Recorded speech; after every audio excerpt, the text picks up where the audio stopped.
Well, hello and welcome back. Thanks for coming back. Nighttime in Tala. A little bit dark. If you understand what I've done to set this up to make the camera at the right heights, you'd be shocked. But I'm in I'm on the carousel, aren't I? And it whizzes round, but I'm trying to keep it steady, shall we say. I've got a nice hot latte, a little boy cigar. And I want to talk a little bit about a video that I spoke about yesterday morning. And it was about young people coming to Cyprus, or perhaps Spain or Portugal, a foreign country, isn't it? And obviously they have some advantages, but of course people only ever see the disadvantages. And the disadvantages are, of course, that they're not used to the local culture. They didn't go to those schools, they didn't make those friends, they don't speak the language, those sort of things. And people tend to focus on the disadvantages rather than look at the advantages that they have. And I remember a little story a long time ago. A very good friend of mine, many years ago now, when they were switching electricity supplies. It still goes on around the world now, doesn't it? Knock on the door, and there's a young lady or a young man, and they are trying to convince you to switch your electricity from that supplier to a new supplier, and they promise you it'll be cheaper and so forth. Now, the point of the story. My friend had a job doing this, and he was doing quite well because he kept at it, and he was doing very well, making good money. But one day he said to me, you know what, I think I'm going to give up. And I said, why is that? You're doing quite well. And he goes, yeah, but there's this another guy that's come in now, and literally every door he knocks, he gets invited in, and literally 1 in 2 of the people he goes inside, they switch from their current supplier to their new supplier. To which I said to him, that's not possible. And he said, well, it is possible because that's what happens. And I said, well, what does he do? Because they're taught a script by some super salesmen, aren't they? They're taught what to do, what to say, and then, of course, then they add their bits and bobs into it. He said, well, we work as a pair, and he knocks that door and I knock that door, and more often than not, I'm halfway down the street before I see him again because he's been in someone's house and comes out with a contract signed. Interesting, I thought. So I said, well, he's obviously doing something different to what you're doing. And he said, well, no, we say literally the same things. I said, okay. Well, he's doing something different, isn't he? Because he's getting a lot more sales than you are. So I said, tell me, what does he do? What does he look like? Described him, normal guy.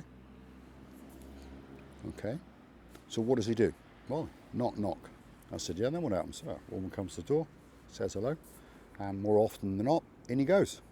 I said, no, it's not that simple. Tell me exactly what he says. And he goes, knock, door opens, person says hello, and he says, g'day, mate. And I went, what did you just say? And he said, knock, and he says, g'day. And I said, she's telling me he's Australian? And he said, yes. Right. That's the uniqueness, because most people, when they open the door and someone says, oh, hello, I come from, I don't know, Paul G's electricity company, they go, bugger off. But of course, this guy shocked them, and they were shocked and stunned and probably weren't even listening to what he was saying. But when he said, I want to explain something to you, they went, yeah, okay, come in.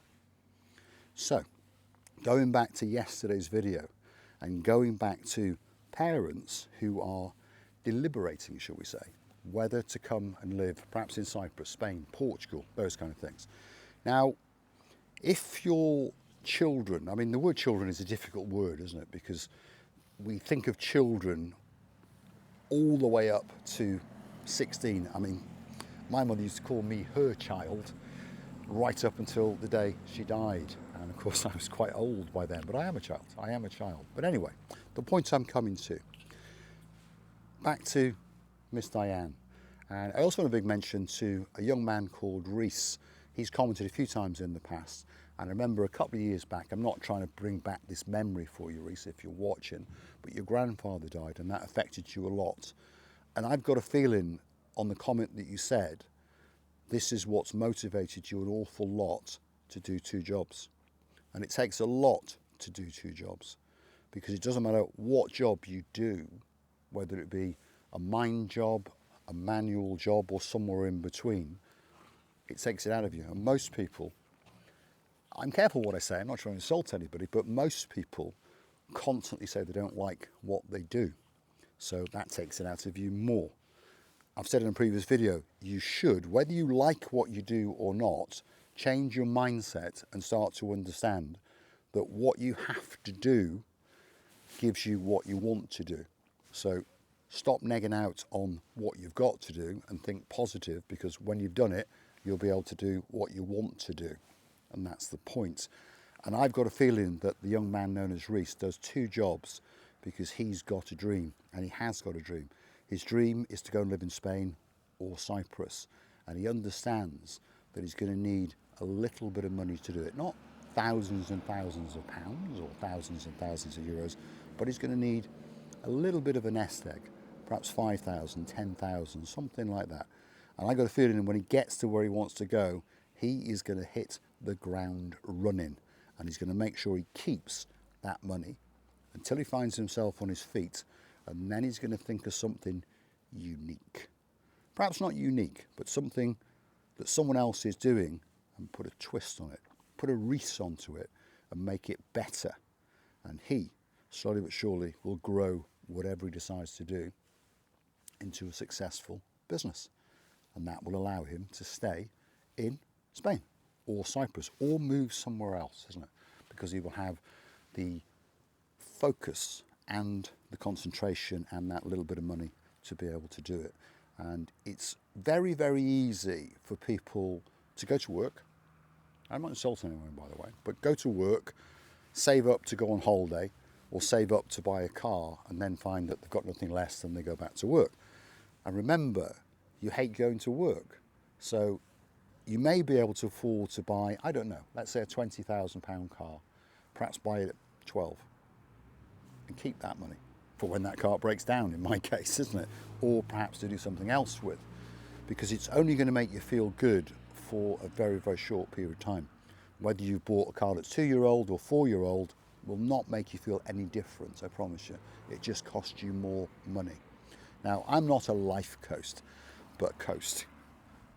but I'm only telling you the way that my mind works. And I've said this before, I'm not a rich man, but I'm not a poor man. And I've never been a poor man, because I've always spent within my means and always tried to think of something that I can do better. Take the business we have now, car bodywork, car mechanics, and we dibble and dabble in the odd car that we sell. I always try to give a better service than anybody else. And many, many of our customers will tell you that that's what we do. And then the price becomes not that important. You know, obviously, if something is only worth £200, €200, you can't be charging €1,000. But if it's worth 200 and you're charging 250, but your service is much better, or the way you interact, this is the table spinning round now, by the way, because it's on a spring as well. It's the way that you interact with the customer and the service that you do. And most people are dreaming of overall 100%, but in reality, that's not true. To achieve 100% is absolutely impossible. Most people are really looking for somewhere between 85 and 90%. So if you can deliver 80 to 85, 99.9% people are very, very happy indeed. They only start to complain when the service drops down to 60, 65, or even lower, obviously. Hence why people lose customers. And this is something, you know, going to the Marika Lounge Bar, I truly believe that myself and Marika will make everyone who comes there feel special. And they will understand that it's a unique venue, and they'll keep coming back. So you've got to create a niche, and that's what I'm trying to explain to these younger people who at the moment, I'm talking about people who are going to be 12, 13, 14 years old, but I'm trying to calm the parents, if you understand me, because these parents want the best for their children and for themselves.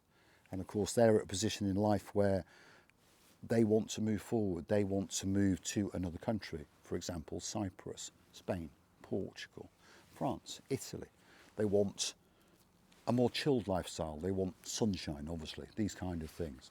And they believe that Cyprus, which is where we are, is one of those places. But they're very concerned, obviously, about their children, that let's say maybe 8, 12, 13, 14. What are my children going to do when they become young adults, when they hit 18, 19, 20, 21, 22? But these are the concerns, parents, that you have right now in the UK. What are my children going to do when they're 18, 19, 20? What will the state of the UK be like for my children in another 5 or 6 years? And I am not attacking the UK. There are problems everywhere in the world. At the moment, the UK has got a few problems, but I'm pretty sure that they will sort them out. But these are the concerns of the parents and of the children. But again, these children probably are dreaming to come to Cyprus, dreaming to come to Spain, dipping in the swimming pool, blue, Mediterranean Sea, all these kind of things. But of course, in a few years' time, they are going to go out into the big, wide world. And it's not a bad world, it's just that it's a difficult world if you enter it with the blinkers on. And that's irrespective of how clever, intelligent, how many qualifications you've got. If you want to be an English teacher, for example, in Cyprus, and there's no jobs for English teachers, you've got to change direction. I remember talking to a young Cypriot gentleman not that long ago, and he's been waiting to be a teacher. He's qualified as a teacher, and he's been waiting to be given a job as a teacher for the last 6 years. And every time I met him, he would complain about it. And unfortunately, he doesn't work. His mother and father support him, which is very nice of his mother and father. And I remember saying to him, how long have you been waiting? Because I listened to his story over and over. And he said, well, it's now going on to about 7 years. Hopefully next year, they say. Hopefully next year. You know, it's not fair, it's not right. Now, I'm not saying it's fair, and I'm not saying that it's right. But nobody ever told you when you went to qualify to be a teacher that you would actually get a job as a teacher. And perhaps you need to shift your focus and look at something else. And then hopefully, in a couple of years' time, there'll be an opportunity, you're on that list, and you'll get that job that you want. But you might find that what you've now chosen is better. And this, I think, is a problem with a lot of people. I myself, I always say that I have started a new life. And Marika knows this, she's heard me say it. I said when we first met, I am coming very close to shedding a skin and starting a new life, a new beginning, which we did. And lots of people do the same thing all the way through their life. I'm not saying that's bad, and I'm not saying that's good. But a lot of people look back on their life and say, I wish I'd done this, I wish I'd done that. Well, why didn't you do it? Because the only person that's stopping you is you. I'm going to say thanks for watching. If you like what you see, please hit the like, smash that subscribe. Please don't forget to keep on coming back. If there's something you want me to talk about, drop it into the comments. If you want to hear more of my views, again, drop into the comments. If you'd like to give the channel a float, perhaps gift us a virtual coffee or two as a big thank you, please go and hunt us down on the Buy Me a Coffee platform, or Google these magic words, Marika and me, Buy Me a Coffee. Up comes our landing page. You can choose to read a little bit more about us. You can also join us as a Superstar member, starting off at only €10 a month. And there's also a naughty girl in our Facebook page, that's Marika and me, Paphos Cyprus, and our bar page, Marika and me Lounge Bar. And she sets up a little competition where if you buy a virtual coffee and drop your name and a colour, at the end of the month, Mr. Paul will not be dressed in blue. He'll be accepting the mission and going off dressed in pink or something like that. So if you want a good laugh, gift us a virtual coffee or two, or don't, because to be honest, I'm quite happy in blue. If you'd like to get yourself on the Wall of Fame on the Hollywood staircase at the Marika and Me Lounge Bar, there's more than 250 people done it for only £50 via PayPal. If you hunt down these magic words, Paul G Cyprus, in the PayPal search bar, up will come my face, and of course Marika's face, as we say a massive, massive thank you. And of course your name will appear on that wall very, very soon indeed. Yes, indeed. Like Lady Mika and of course Sir Anthony, relocating to downtown Paphos from Geneva in Switzerland. It's amazing how we're getting out to different people all around the world. New friends who are going to pop in and see us at the Marika and Me Lounge Bar. Big, big shout out to a legend and a superstar on the channel. I'm pretty sure he's very, very busy this time of year. He's got a girl in his life who's always, always, always, always right. That's his girl and our girl, Lady Sherry Wright, because she's always right, you see. So who's he? That's Sir Daniel in downtown Portsmouth. Cheers, Gumbaro. Have a fantastic, fantastic day. I look forward to your company again very, very soon indeed. Now, where's that off button? Oh, there it is. There we are.